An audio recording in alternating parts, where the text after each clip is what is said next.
muntu uze hano niba ushaka impano uretse guherekeza aya amafaranga si mazima uretse se gato uretse gato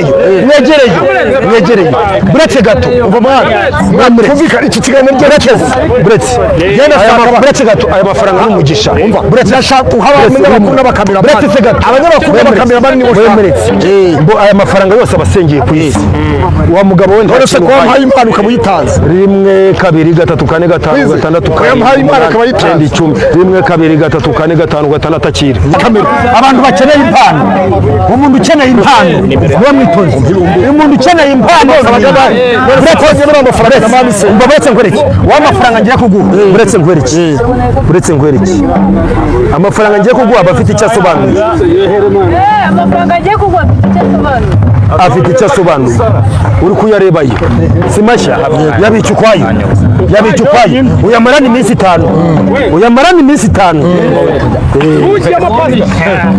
umva se mbabwire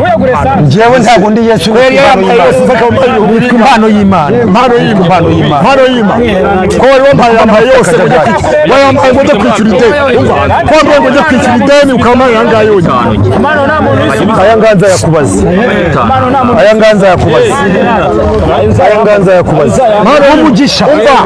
n'umugisha sikiya imodoka yakoze accident wayibonye ndi kubona ari ibibazo gusa yewe ndigendeye mbo aya mafaranga yose abasengeye ku isi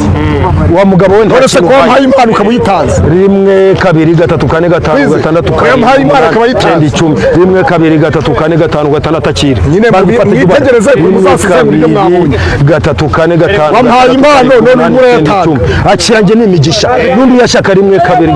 4 5 wowe bara amafaranga mari kuguha uretse gato mwitonde kandi ucokoze n'amafaranga je byose ndabyihorera buretse mwitonde